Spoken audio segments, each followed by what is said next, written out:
En 5 ans de trading, j'ai appris énormément. J'ai gagné beaucoup d'argent, mais je n'aurais jamais cru devoir tourner cette vidéo aujourd'hui. Pourquoi plus de 95% des traders finissent par abandonner? Et pire encore, pourquoi des traders rentables décident d'arrêter? Parce que derrière les gains, il y a des pièges invisibles, plus destructeurs que les pertes elles-mêmes. Stress, isolement, burn-out, dépendance et même de l'autodestruction. Ces pièges brisent des couples, détruisent des vies et ils poussent même les meilleurs à dire j'arrête. Cette vidéo n'est certainement pas la plus sexy de ma chaîne, mais c'est la plus vraie. C'est peut-être la vidéo la plus importante que vous devez voir avant de commencer à trader. Donc là, on va se retrouver, comme vous avez pu le voir un peu dans l'intro. On va parler un petit peu personnel, je dirais, un peu par rapport au trading. Hein. C'est un peu ça le but de la vidéo. Et puis on va avancer petit à petit. Voilà, on a plusieurs thèmes, on va dire, à aborder. Et puis on avance tranquillement. T'es prête ou pas? Allez, c'est parti. On y va. Let's go. La motivation qui s'éteint quand l'argent devient normal. En fait, tu fais plusieurs gains, que tu gagnes ce qui te convient tous les mois. Est-ce que pour toi, ça s'éteint au fil du temps? Je vais revenir un petit peu déjà sur mes premiers gains. Quand j'ai fait 10 euros, j'ai fait 5 euros. Les premiers gains, ils sont magiques parce que au début, c'est un peu du blabla, je dirais. T'en entends beaucoup parler. Alors c'est vrai que tu vois des gains des fois qui sont incroyables. J'en ai vu vraiment des personnes faire des gains incroyables. C'est vrai, c'est pas vrai, on rentre pas dans le débat de ça. Mes premiers gains, moi en tout cas, ça a été magique. Dans une position confortable, je pouvais faire 5 euros, 10 euros avec un effet de levier. Et on se dit, waouh, ça y est, on est on n'est plus dans le domaine comme j'étais avant, travail manuel, il fallait un peu penser avec ta tête et c'était quelque chose de physique. Aujourd'hui, sans effort physique, je pouvais générer, comme j'ai dit, des fois mon salaire du jour, quoi, voilà, 50 euros, on va dire entre 50 et 100 euros, c'est un peu le salaire que tu fais tous les jours dans un CDI en 35 heures. Et puis après, quelques années après, quand tu commences à faire des retraits à 1000 euros, des retraits à 500 euros dans le mois, tu as une espèce d'habitude. Pas une mauvaise habitude, mais c'est vrai que tu commences à t'habituer. Et moi, ce que j'aime bien faire, souvent on en parle, hein, c'est vrai, tous les deux. J'aime bien lui dire que quand moi j'ai démarré, c'était en 2002, je gagnais entre 800 et 900 euros par mois. Ce qui fait qu'aujourd'hui, j'ai toujours cette petite étincelle, même quand je fais 1000 balles, 1000 dollars en une journée. En fait, j'ai toujours les pieds sur terre, je dirais, parce que j'ai gardé la valeur de ce que c'est qu'un euro. En fait, on a toujours gardé la notion de l'argent. La valeur de l'argent, ouais. Est-ce qu'à l'époque, 3000 euros, ça représentait un peu ton salaire? Et aujourd'hui, est-ce que tu ressens encore une différence? Ou est-ce que ça a un petit peu perdu de sa valeur à tes yeux? Non, pour moi c'est encore une certaine somme, 3000 euros. Ça a été tout le contraire. Ça veut dire que du moment où j'ai arrêté le salarial et que tu m'as mis dans l'impact trading, ça a été tout le contraire. Ça veut dire qu'à l'époque, mon salaire, je dépensais tout, faut dire ce qui est. Et aujourd'hui, je me restreins plus pour avoir la sécurité. Ouais, des projets long terme. Voilà, aussi. des projets long terme. C'était beaucoup court terme. Oui, et aujourd'hui c'est pour ça elle dépensait beaucoup dans... comme une femme, prendre soin d'elle, les fringues surtout, tout ça. Et c'est vrai qu'aujourd'hui, en ayant mis des choses en place, aujourd'hui elle voit à long terme. Elle voit des projets long terme qu'à cette époque-là, elle n'avait pas forcément cette vision-là. C'est vrai que le trading par rapport à ça et ce qu'on a pu partager ensemble, ça t'a apporté cette valeur. Oui. Est-ce qu'à force de banaliser l'argent, on ne finit pas par perdre une partie de notre joie de vivre? Alors moi je pense pas qu'on banalise, parce que justement, banaliser l'argent pour moi, ça serait dire, tiens, aujourd'hui, j'ai encore fait 1000 euros, comme d'habitude. Alors qu'aujourd'hui, non. Je peux autant dire, j'ai fait 200 euros aujourd'hui, que j'ai fait 3000. Je banalise jamais, parce que pour moi, justement, la force de ce domaine, c'est de pouvoir faire des sommes à 3, voire des sommes à 4 chiffres. Donc on banalise pas... non, on banalise pas l'argent, on s'est vachement construit là-dessus. Aujourd'hui, par contre, moi j'aurais gardé ma routine que j'avais quand j'étais salariée. Oui, j'aurais banalisé l'argent. Et effectivement, oui, tu perds ta joie de vivre. Parce qu'en fait, tout est normal. En gros, aller dans un hôtel de luxe, ça devient normal. Acheter un sac de luxe, ça devient normal. Et en fait, on fait tout pour ne pas tomber... que ce soit pas normal. Qu'on garde, en fait, c'est... C'est nos yeux d'enfant. Une petite anecdote, là, l'autre fois, on s'est fait plaisir pour nos 15 ans. Ouais. Voilà, donc on a pris une très belle chambre et tout. Je me sentais pas à l'aise. On arrive devant l'hôtel, c'est le voiturier, on te porte tes bagages, on te les monte dans la chambre, on est aux petits soins avec toi. Comme si t'étais je sais pas qui, alors qu'au final, oui, t'as peut-être de l'argent, mais tu restes un humain. Donc ça veut dire, moi je pars du principe qu'on traite les personnes de n'importe quelle classe sociale, je dirais, on les traite normalement. Et là, tu sens que t'es surestimé. Toi, t'es un peu en mode VIP, voilà, t'arrives dans cet hôtel. En allant même dans des hôtels comme ça, je me sens pas à ma place par rapport à qui j'étais avant. Donc non, je pense qu'on reste, à notre place et l'argent n'est pas banalisé chez nous, en tout cas dans notre couple. Non. Le stress qui ne s'arrête jamais. C'est vrai que dans les débuts, bah ouais, t'as peur de cramer ton compte, t'as peur de perdre tout ton argent sans y arriver, t'as peur de perdre, même après le côté rentabilité. Souvent cette question-là, Seb, quand t'as tes premiers résultats, est-ce que t'as pas peur que ça s'arrête? Il n'y a pas de raison. Voilà, maintenant je le dis avec plus de 6 ans d'expérience, pas de raison quand tu as une stratégie, que tu as de la discipline, que tu as une vraie routine. Moi aujourd'hui le stress, je l'ai plus parce que j'ai traversé, tu vois, toutes ces étapes-là de débutant où je cramais tous mes comptes, où je rechargeais dans l'espoir d'y arriver et ça ne fonctionnait pas encore, et je rechargeais, j'achetais des comptes PF, je les cramais tous. J'avais ce côté-là où c'est sûr que j'étais en stress puisque forcément, quand tu es en couple, voilà, c'est de l'argent pour tous les deux, c'est pas de l'argent que pour moi, parce que j'étais pas tout seul. Aujourd'hui, elle le sait, je suis quelqu'un qui est très... je suis carré sur les dépenses, je calcule tout. J'ai plus cette peur, j'ai plus ce stress. Aujourd'hui, le stress, j'ai dû le remplacer. Alors, il disparaît jamais, parce que je pense que quand tu es quelqu'un, oui, d'anxieux et un peu de stressé, ça disparaît pas. Mais je l'ai comblé par d'autres... d'autres automatismes. Ouais, d'autres automatismes que j'ai mis en route. Par les pensées positives. Est-ce que tu as l'impression de vivre tout le temps avec une charge sur le dos, même quand tu gagnes en fait? Alors, j'ai moins la charge maintenant parce que j'ai diversifié mes revenus, mais quand je faisais que ça, oui, j'avais quand même un certain poids sur les épaules en me disant putain, tout repose sur moi. Oui, c'est et si même je si fais pas j'avais mon salaire, mais bon, c'est pas avec mon salaire. Si je fais pas de résultats, j'ai l'impression de tout cramer, quoi. Tu vois, de pas réussir ma vie, quoi, en fait, au final. Mais aujourd'hui, je pense que voilà, oui, j'ai un peu moins de poids sur les épaules parce qu'on a stabilisé, on a diversifié nos revenus et c'est ça, hein, la base pour avoir moins de stress. Un peu un tip que je donne en même temps. Voilà, c'est avoir des investissements stables, avoir du passif et après, bah voilà, être vraiment dans le côté générer de plus en plus de sources et minima avoir 4, 5, voire même 7 sources de revenus qui tombent. C'est un peu le but, d'avoir une sorte de tranquillité, même si tu l'as jamais, puisque je me mets quand même des petits coups de pression chaque semaine tout seul, mais t'en as quand même beaucoup moins.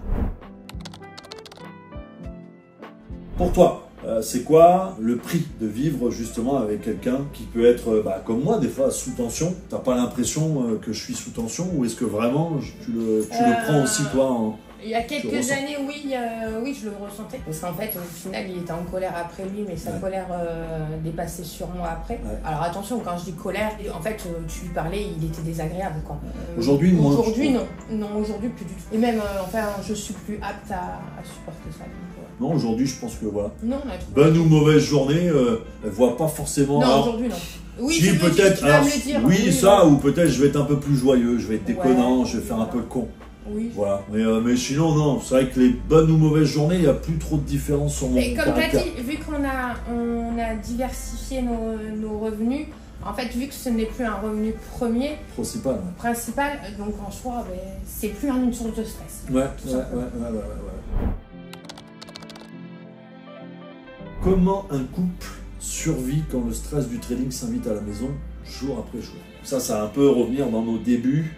Encore aujourd'hui, sauf que toi tu le gardes pour toi. Ce qu'on fait, c'est que quand il y en a un qui va pas bien, l'autre est là pour le soutien, même dans le quotidien. Quand il y a un malentendu, du stress de l'un ou de l'autre, ou même un mécontentement, c'est dialoguer. C'est ça, c'est notre force. Dialoguer, communiquer. Alors c'est vrai que je passe beaucoup de temps sur mes écrans, donc ça peut créer un certain stress, un conflit, parce qu'elle se sent toute seule un peu, même si je suis à la maison, je suis dans mon élément, dans ma bulle là-bas. Et alors on essaie de trouver, de s'organiser et trouver des bons moments ensemble pour se retrouver, quoi. Oui, c'est ça. Mais ça va, on n'est pas en train de se foutre sur la... Non. Donc là, on va aller dans les décisions dangereuses avec le capital. on va dire les choses, quand les gains s'enchaînent, quand les journées se ressemblent, elles sont dans le vert, hein, bien sûr. Il y a un excès de confiance. Tu as justement la tentation, et ça je pense que vous allez le comprendre un petit peu, augmenter le risque, c'est-à-dire mettre plus de lot. Donc forcément, au lieu de 0,5%, on va mettre 2. Au lieu de 2, on va mettre 3. Et puis ça s'enchaîne. Et puis à un moment donné, paf, tu sors du plan et là tu te fais aisselle. Et forcément, l'augmentation de la prise de risque que tu n'as pas su tenir parce que tu es sorti du plan, tu vas la payer à un moment donné, c'est vrai. Et quand tu la payes, ça fait mal parce que tu perds énormément. Enfin, j'ai vu moi avec les appels que j'ai avec les membres de l'accompagnement, et souvent, tu as ce genre de personne qui dit tout va bien, j'ai eu un excès d'ego, tout allait bien, et je fais un coup de boum, et là toute la semaine elle est claquée. Et là c'est mort. Et là au final, pour remonter, c'est encore plus dur parce que tu as eu cet excès d'ego qui a été très haut. Mais tu redescends très très bas. Faites attention à ça. On gagne. Bam, le vendredi, on tente un coup. Paf, on perd toute la semaine de travail. Et le week-end est pourri après. Le week-end est pourri. Et le lundi, croyez-moi que c'est dur de reprendre même une décision. Parce que tu dis, putain, si je refais la même chose. Donc, essayez de rester dans le plan. Et essayez d'avoir une voie de secours, une PF ou un compte démo pour vous lâcher un petit peu. Et lâcher prise un peu, parce qu'on en a besoin. Et sortir un peu du plan. Voilà. Je pense que c'est le mieux pour éviter de faire n'importe quoi. Quand tu trades avec de gros capitaux, est-ce que tu ressens parfois cette envie de tout risquer pour aller plus vite? Aujourd'hui, non. Moi, je suis très sécuritaire. Ouais, voilà, ouais. Je prends pas de très très gros risques. Même sur tes comptes démo à l'époque, t'as jamais été... Non, j'ai jamais été gourmand. J'ai jamais fait des trucs, voilà. J'avais pas le truc de vouloir mettre des gros lots ou de tout risquer le compte, mais j'avais des mauvais points d'entrée. Et aujourd'hui, je suis quand même encore sécuritaire. Parce que je cherche pas à faire des millions tous les mois. C'est pas mon objectif, en fait, dans le trading. C'est d'avoir du confort, d'avoir une certaine sérénité, mais pas d'aller chercher des gros montants tous les mois. C'est pas mon but. Donc, je dirais que j'ai pas ce problème de prendre des gros risques pour gagner gros sur mes comptes. Non, j'ai jamais trop vécu ce problème. Si un jour je perdais beaucoup d'argent d'un coup, qu'est-ce que tu me dirais? Comment tu le vivrais ce moment-là où je te dis demain, j'ai perdu beaucoup d'argent? Franchement, honnêtement, non, je te dirais pas d'arrêter parce que je sais que... Je te quitte. D'accord, super. Non, je te dirais pas d'arrêter parce que dans tous les cas, c'est une passion et comme je le dis toujours, quand tu es sur les graphiques, en fait, j'ai l'impression de voir un enfant devant un jeu vidéo. Donc non, je te demanderai pas d'arrêter parce que je sais que tu seras malheureux. Je te dirais de comprendre ton erreur. Comment je le vivrais moi? Honnêtement, je m'en tape, quoi. L'erreur est humaine, donc... Moi, je suis rassuré, déjà, elle me quitte pas. Question d'ensemble, est-ce que l'appât du gain n'est pas le plus grand piège du trader et aussi de ceux qui vivent à ses côtés? Moi je dirais non. En fait ça a toujours été un plus. On s'est toujours donné à fond, que ça soit dans nos boulots respectifs à l'époque. Sans, je dirais, compter sur ça. Que ce soit toi ou moi, on n'a jamais été dans l'appât du gain. Alors, c'est un bon sujet ça. Toujours esclave des écrans. Ça, c'est un peu mon cas. Voilà, j'ai quand même, faut dire, une certaine dépendance, celle des graphiques. C'est-à-dire que c'est vrai que j'ai besoin, le matin, même le soir, je vais dire honnêtement, et toute transparence, j'ai mon téléphone. De toute façon, donc ça veut dire que même si j'ai plus mes écrans, l'écran, il est là après. Voilà, ça veut dire que je switch de mon bureau à l'écran du téléphone. J'ai le côté où j'aime bien ouvrir, et ça soit même le samedi et le dimanche, ça me connaît. C'est pour ça qu'elle rigole. On est un dimanche aujourd'hui. Hier, nous sommes allés faire les courses le samedi. Le samedi à la caisse. Quand on était en voiture, il était sur... En fait, je sais pas pourquoi, je pourrais même pas vraiment répondre. C'est comme un enfant avec les réseaux sociaux, moi j'ai l'impression. Ouais, mais je sais pas d'où ça vient. Je pourrais pas le dire vraiment pourquoi il faut que le marché, il reste dans ma tête. C'est comme si en fait j'avais TradingView qui tournait dans mon cerveau. Des fois, j'ai pas de position en plus. Je suis même pas en position au cours. Alors il a arrêté, mais avant la nuit, il se réveillait la nuit, TradingView la journée, TradingView avant de dormir, TradingView pendant la nuit et voilà, c'est TradingView. J'ai l'impression que c'est vraiment ça a remplacé un peu Instagram et tout ça. Parce que oui, ça fait un peu comme les enfants sur les réseaux. Ouais. Donc c'est vrai que les marchés restent toujours dans ma tête, même si je suis en vacances. Je suis passionné des marchés financiers. Et aujourd'hui, oui, je peux le dire, c'est une prison dorée. Parce que j'ai à la fois la liberté, mais j'ai cette dépendance. Il n'y a rien de méchant. Tant que tu arrives à maîtriser et que tu arrives quand même à avoir un certain stop de dire ouais, c'est bon, stop, et que ça te prend pas sur ta vie, bon, ça va. Question pour toi. Pour toi, c'est quoi le plus dur? Partager ta vie avec quelqu'un qui est libre financièrement, mais toujours connecté à ses écrans. Alors que tu sois connecté toujours à tes écrans, non, ça me dérange pas. Tu le fais sur des moments où tu es tout seul sur ton canapé. Ouais. Enfin voilà, non, ça me dérange pas plus que ça. C'est plus notre style de vie qui fait que il y a les écrans, il y a les lives, il y a l'accompagnement, il y a le groupe pro. Ouais. Et en fait, rendez-vous compte que tout ça, c'est 7h du matin, donc je me lève toute seule, puisqu'il est déjà dans son bureau, et il fait ça jusqu'à 19h le soir. Donc en fait, même si on est constamment ensemble, on est dans le même appartement, comme il a dit tout à l'heure, il est dans sa bulle. Donc oui, des fois, c'est le plus dur. C'est là où il faut que je fasse des efforts. Il y a une question d'ensemble. Est-ce que la vraie dépendance du trader, ce n'est pas les écrans plus que l'argent? C'est ça, hein. Toi, c'est faux.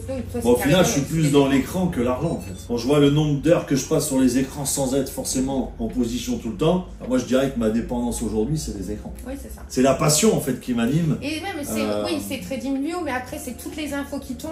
Il va venir, il va me dire, t'as vu, Laure, il a fait ça? Ouais, je m'en tape. Ouais, mais bon, j'ai toujours ce côté-là, même si je sais vraiment, au final, qu'elle s'en tape. Alors, là, enfin, c'est un peu la question qui fâche, là. Quand j'ai du temps libre, est-ce que tu sens que je suis vraiment disponible ou est-ce que je suis toujours un peu dans mes graphiques? Ça, la réponse, je pense que vous l'avez déjà un petit peu. En fait, ce qui est compliqué, c'est que même dans les moments... un truc tout bête, vous le savez, Pipa est malade. On va toujours tous les deux chez le veto quand il y a un problème. Et en fait, dans la salle d'attente, il est sur ses graphiques. Non, alors pour ma défense, graphique et groupe. Parce que je suis aussi les groupes avec mon téléphone. Bon, je fais les deux en fait. C'est-à-dire que. Donc il est là physiquement, mais mentalement il est pas là. Non mais c'est vrai, moi, en fait, ce qu'il faut comprendre comment ça se passe dans ma tête. Moi, chaque temps libre que j'ai, c'est un temps libre pour faire quelque chose. J'attends 15 minutes, je vais pas perdre mon temps à aller sur les réseaux sociaux ou à appeler quelqu'un. Moi, mon temps libre, il est, tiens, il y a une question dans le groupe, j'ai 15 minutes, je vais répondre à des questions dans le groupe. Je vais analyser un graphe et je vais regarder s'il n'y a pas une opportunité. J'essaye d'occuper mon temps, pas pour faire rien, mais pour apporter soit une réponse, soit peut-être une opportunité qui va arriver.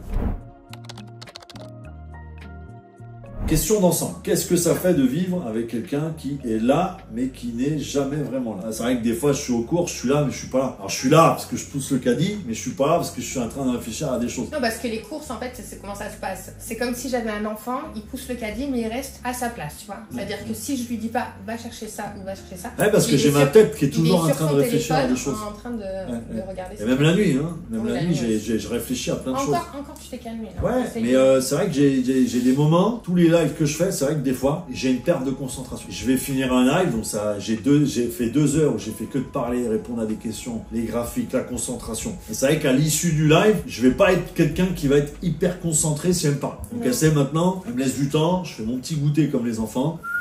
J'ai l'impression qu'il redescend un peu, le volume dans ma tête qui redescend.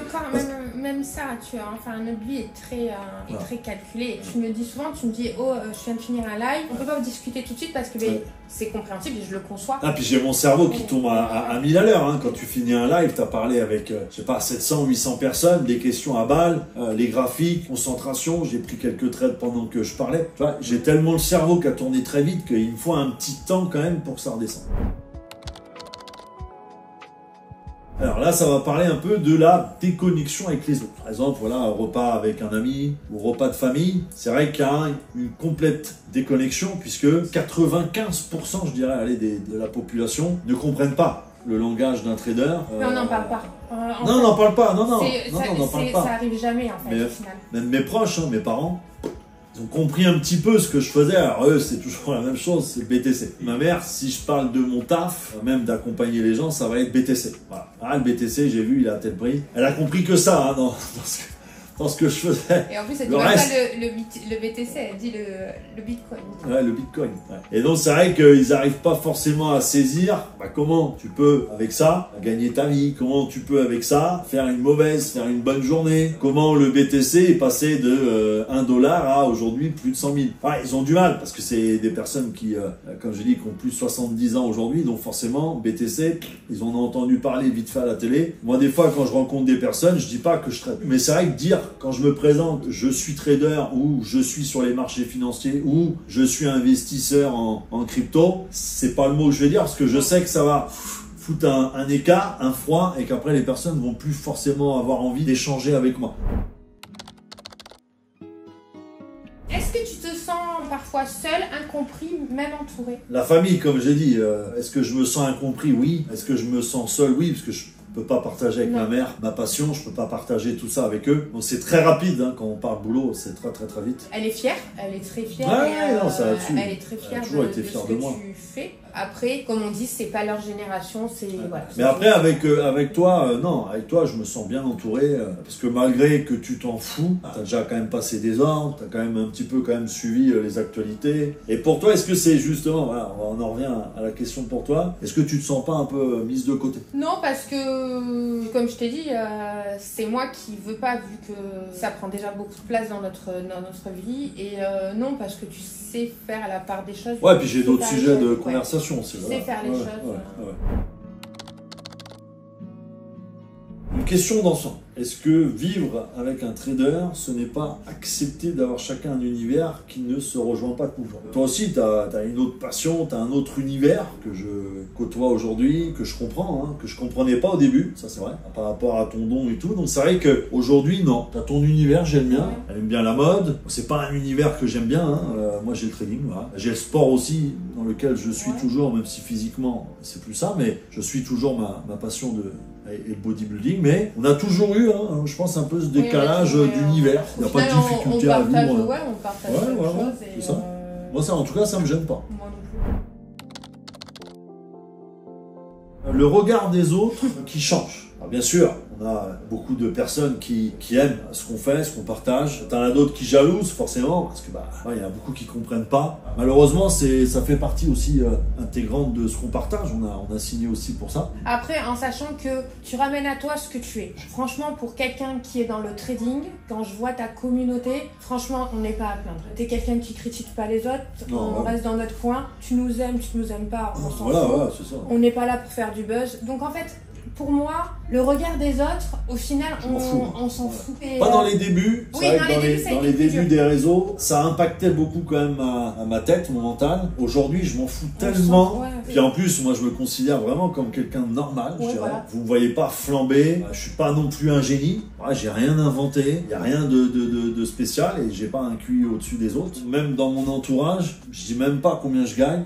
Au contraire, je suis plutôt à minimiser ce que je gagne parce que je veux pas que le regard change. C'est-à-dire que aujourd'hui, je prends ma famille, mes parents, ils s'en foutent de savoir combien je gagne. Même si j'étais heureux avec 500 € par mois, ils seraient heureux pour moi. Mais voilà, il faut accepter le regard des autres qui peut changer. Est-ce que toi aussi, tu sens que les gens nous voient différemment depuis qu'on vit en partie, je veux dire, à travers le trading, ou est-ce que... Non, parce que j'ai une seule amie. Voilà, c'est ça. Après, tous les gens moi, j'aime bien là où on vit parce que personne ne nous connaît. On est dans un petit patelin, c'est que des personnes âgées. Et en fait, ils ne savent pas réellement ce qu'on fait. C'est très bien. Donc non. On se préserve. On se préserve, ouais. Comment tu vis le fait d'être jugé sur ton métier, souvent sans qu'on sache ce qu'il y a derrière? Je le vis bien, comme j'ai pu le dire tout à l'heure, que ça soit un bon commentaire, que ça soit un mauvais commentaire, que ça soit de la haine, jalousie ou même carrément de l'admiration dans ce que je peux faire. Je ne perçois plus le jugement de quelqu'un comme quelque chose de négatif ou positif. Je me dis qu'il faut prendre les bonnes choses, les mauvaises choses aussi, en tirer une certaine leçon. Les gens ne connaissent pas notre vie derrière. Juger, c'est bien. Juger peut-être mes résultats, juger peut-être ce que je peux dire en live. Mais après, le reste, juger le métier ou même juger ma vie, ça, je pense qu'il n'y a aucune personne ici qui peut le faire, puisque personne ne vit avec nous. Question d'ensemble. Est-ce que le trading ne finit pas par changer autant la manière dont tu te vois que la manière dont les autres te regardent? Non, ça change pas. Non. On en revient à nos valeurs. Je sais qu'on est des personnes authentiques. Par exemple, elle a des chaussures que je déteste. Non, c'est pas vrai. Non. On peut en parler. Non, mais voilà. Vous voyez comment elle monte tout de suite dans les tours. Non. J'ai des chaussures que j'apprécie depuis des années. Que je déteste. Voilà, qui sont dans un état quand même assez usagé. Voilà. Et vous voyez que j'aime bien les mettre. Alors elle, des fois, elle est là en mode mais attends, si on te croise et tout. Je dis moi j'en ai rien à foutre. On me croise avec des chaussures pourries ou même un t-shirt qui a des trous ou même une coiffure qui va pas sur les réseaux ou dans la vie normale, mais j'en ai vraiment strictement rien à foutre. Le trading ne me change pas en fait. Pour ma défense pour les chaussures, je tiens à dire que je lui dis ça parce qu'il a plein de chaussures neuves qu'il ne met pas. Il préfère mettre ses chaussures pourries.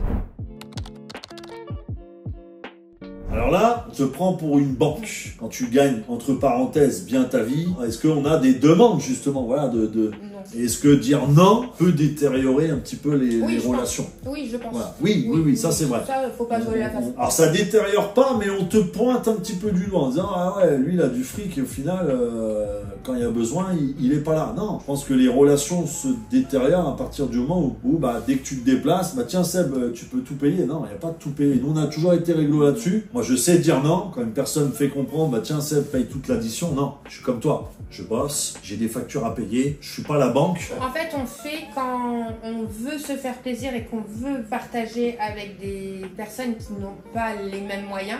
Oui, là, on les englobe avec nous. Mais ça sera pas tout le temps. Non. Est-ce que tu as déjà eu l'impression qu'on venait vers toi uniquement pour ton argent? Non. On fait hyper gaffe. Non, puis je suis assez cash, moi. Voilà. Quand je sens que c'est un peu houleux et qu'on fait comprendre que on a besoin d'un coup de fil, je dis hop, tu bosses, je bosse. Il n'y a pas de facilité. Maintenant, si demain c'est une petite somme et que je dois aider quelqu'un, je le fais. Mais j'ai jamais eu quelqu'un qui est venu pour ça depuis. Ou alors la personne est toujours là et on l'a pas encore vu. Ouais, mais elle m'a toujours pas pris d'oseille, donc ça va. Quoi. Et le jour où elle va vouloir, on va dégager, pas de souci. Question pour toi, c'est difficile de dire non à des proches quand tu sais qu'ils te voient comme quelqu'un qui peut aider. Ouais. Alors avant oui c'était difficile, aujourd'hui j'ai trouvé la technique, c'est pas moi qui gère, c'est lui. Donc si vous avez quelque chose à demander, c'est à lui. Ah c'est sûr. Non moi alors c'est vrai que c'est pas facile de dire non, surtout à quelqu'un, là on parle vraiment de proches, c'est-à-dire famille, proches, amis, vraiment des gens qui sont là depuis longtemps. C'est vrai que c'est dur de dire non. Et il faut savoir le dire pour se préserver. Alors, si vous savez pas le dire, bah, c'est du grand n'importe quoi. Et comme on l'a dit là, après vous passez pour la banque, vous passez pour le portefeuille de tout le monde. Mais non, c'est pas difficile de dire non aujourd'hui, on le fait.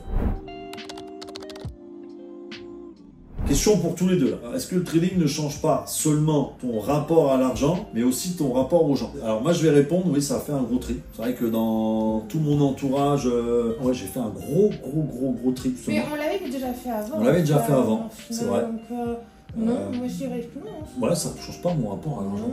Je suis resté le même, quoi. Je dépense ce que j'ai à dépenser. Quand c'est pas intéressant ou que ça n'a pas d'intérêt, je le fais pas. Donc par rapport aux gens, non. Et après, quand j'ai envie de faire plaisir, on fait plaisir. On fait plaisir sans problème. Ouais. Donc non, ça n'a pas changé mon rapport face aux gens. On va passer aux relations amoureuses compliquées. Ah, c'est un petit peu, Trader, flambeur, portefeuille, étiquette. Alors nous, on n'a pas ce problème. Ça fait 15 ans. Si on parle de nous deux, non. On va dire que l'étiquette et le portefeuille sur pattes, non, puisque je gagnais ma vie, mais pas plus qu'elle ou pas plus que moi. Donc on a toujours été sur ce pied d'égalité et ça a continué comme ça. C'est vrai qu'après, l'étiquette, on va dire, par rapport à ce qui est partagé sur les réseaux, et c'est vrai que tu as l'impression d'avoir cette étiquette de trader. Donc trader, c'est gagner beaucoup d'argent. Alors que c'est faux. Tu peux gagner ta vie pour avoir justement un salaire fixe de 1 500 € par mois. C'est à peu près, je dirais, le salaire moyen. Et comme il y a des traders qui gagnent peut-être plus de 100 000, plus de 500 000, plus d'1 million par mois. Il y a de tout en fait dans ce domaine-là. C'est sûr que c'est un rythme qui est très particulier et qui peut justement, oui, alors je parle bien de relations amoureuses compliquées, je parle de quelqu'un qui est célibataire, qui se met dans le trading, qui fait quand même un certain revenu, oui. Est-ce que la femme ou l'homme qui vient vers toi ne vient pas pour l'argent? Ah ouais, t'as un choix à faire. Voilà, quand t'es célibataire et que t'es trader ou tradeuse, bien sûr que t'as un choix à faire sur les relations amoureuses parce que quand t'es visible, quand je dis t'as un personnage entre parenthèses public, comme les influenceurs, comme tout ça, je pense oui que le style de vie doit plus attirer les mauvaises personnes qu'une personne sincère, je dirais. Est-ce que tu as déjà eu peur de l'argent ou que le trading change un peu notre relation? Oui, on en avait parlé. Ouais. Ça n'a rien changé, mais oui, j'ai eu cette peur. Oui, j'ai eu la peur. Oui, tu as eu des craintes aussi d'avoir des femmes qui me tournent autour. Ouais, ou que tu sais que, en fait, je parte un peu en sucette. Ouais, tomber dans le malsain en fait. Et non, au final, rien n'a changé. On évolue ensemble. Je vois que tes valeurs restent les mêmes. Et c'est ce qui m'importe, ce qui est important pour moi. Donc, voilà. Non. Absolument pas. Est-ce que tu arrives à séparer ton rôle de trader et ton rôle d'homme dans notre relation? Oh oui. Ouais, mais alors, oui, ça j'arrive, mais c'est vrai que j'ai encore, voilà, j'aurais des petits efforts à faire, bien sûr, sur certains points, comme la séduction, voilà, surtout au bout de 15 ans, voilà, vous voyez, c'est une relation stable, une relation sûre, on sait pourquoi on est l'un et l'autre ensemble, on sait qu'on s'aime, voilà. C'est vrai que j'aurais des petites choses à changer de temps en temps, voilà, sortir un peu de mon trading, justement, et avoir un rôle d'homme, mais un peu plus comme dans les débuts, quoi. Oui, c'est ça. Voilà. Question d'ensemble. Est-ce que l'amour survit facilement quand la bourse impose son rythme au quotidien? Oui, bah oui. Ah oui, 15 ans, 15 on est toujours, ans, non. on s'aime toujours autant. Ouais. Et La bourse, on elle reste dans le bureau. Voilà. Voilà. Dès qu'il sort de son bureau, la bourse, moi, Voilà. je veux pas m'entendre parler. Exactement. Après, Voilà. je pense que c'est une organisation. Oui. Maintenant, je m'impose, pas de téléphone quand on va se promener avec Pupard. J'essaye le soir de déconnecter des groupes et tout ça pour pas répondre à 22h ou à 21h. Ah, on essaye de s'imposer quand même une certaine discipline entre notre vie de couple, la vie de boulot et... Mais c'est exactement, comme tu l'as dit, comme dans un couple où on sait très bien que le téléphone fait partie de notre vie. Il joue énormément dans les couples sans être trader. Donc en fait, c'est exactement pareil. Donc là, on va arriver au dernier sujet, la lassitude et la perte de dopamine. Bah, ça revient un petit peu à tout à l'heure, on a parlé des premiers gains. Donc là, forcément, les premiers retraits, bah, c'est toujours euphorique. Surtout le premier, je dirais. Tu te rappelles plus du premier que des suivants. Est-ce qu'il y a le côté après, à force de gagner bien sa vie? Est-ce qu'il y a un truc qui devient normal? Non. Moi, j'ai pas un truc où je me dis, tiens, ça, vas-y, c'est normal. Chaque mois, en fait, je me bats, en fait. Je suis pas dans le côté, ouais, c'est normal, j'ai rien à faire tranquillement. Mais j'ai toujours quand même cette dopamine. Ouais, tu vois, toujours ce truc. quand je prends un trade, quand je réussis, quand j'ai un SL, j'ai toujours, je trouve, j'ai cette faculté. Mais on est sur une passion, en fait. J'ai toujours cette flamme, en fait. Là, je suis pas là blasé, tiens, j'ai encore fait 1000 balles aujourd'hui. J'ai jamais eu ce côté blasé depuis que j'ai démarré et je garde ce côté toujours frisson, quoi. Dès que je rentre dans un trade, j'ai une belle analyse, que tout est aligné, technique, fondamental, voilà, j'arrête pas de me mettre en danger pour aller, comme j'ai dit, faire un gros gain, faire un gros coup. Je suis vraiment dans la régularité de ce que j'ai toujours été. Donc, non, frisson ou me mettre en danger, non, c'est pas mon truc, quoi. Est-ce que tu as déjà ressenti ce vide où même un gros gain ne te fait plus rien? Non. Si je dois faire un beau gain, mais vraiment un très beau gain, non. J'ai toujours ce côté gratitude. Des fois, je dis à mes élèves, mais regarde, cette semaine, tu as fait 2000 $. Dans ton travail, c'est un mois de travail. C'est un mois de boulot au SMIC. Tu as fait 2000 $ en une semaine. J'ai toujours ce côté rationnel de dire, oh, réveille-toi, tu as fait 2000 $ en une semaine, c'est ce que tu fais en un mois aujourd'hui avec ton taf. Réveille-toi. Donc, j'ai jamais ressenti un vide. Vous savez pourquoi il ressent jamais ce vide-là? Parce que comme je l'ai dit tout à l'heure, on n'a pas changé notre train de vie. Et en fait, c'est pour ça. Qu'est-ce qui remplace aujourd'hui l'euphorie de mes premiers gains? Rien, parce que même ces premiers gains, comme je vous l'ai dit, j'ai fermé une porte. C'est-à-dire que quand il s'est lancé là-dedans, je ne voulais rien savoir, autant le positif que le négatif. Je me suis jamais intéressée aux gains qu'il a fait. Je me rappelle juste d'une fois, je l'ai appelé, je lui ai dit, écoute Seb, il me faut 3800 €. J'ai besoin de cette somme-là. Et il m'a répondu, ok, t'as de la chance, j'ai fait mon premier payout, ça va être possible. Voilà. Mais après ce truc-là, au final, je me suis jamais intéressée à combien on avait sur le compte, combien, voilà. Quand il y a des décisions à prendre par rapport à nos finances, il m'en parle, il me dit, est-ce que ça t'es ok? Je donne mon accord ou mon désaccord. Non, c'est vrai, t'as raison là-dessus. Quand la réussite ne fait plus vibrer, qu'est-ce qui reste pour continuer à avancer? Aujourd'hui, non, c'est vrai qu'on n'a pas ce côté blasé de ce qu'on fait. Je pense qu'il faut toujours se rappeler le pourquoi. Je pense que ça peut être une bonne chose quand tu commences à ne plus avoir de vibrations. Alors, ça soit pour le trading ou même pour quelqu'un qui est en face de toi avec qui tu vis, te rappeler le pourquoi tu t'es mis avec cette personne, pourquoi tu as démarré le trading. Et je pense qu'il faut remettre des bases là-dessus pour que tu retrouves un peu cette étincelle, peut-être prendre un peu de repos aussi. Peut-être qu'aujourd'hui, vous êtes, comme on dit, la réussite, ça peut être professionnel, ça peut être personnel, à faire des enfants, une grande famille. La réussite, elle a plein de, je dirais, de définitions pour chacun. Mettez en commentaire, c'est quoi pour vous?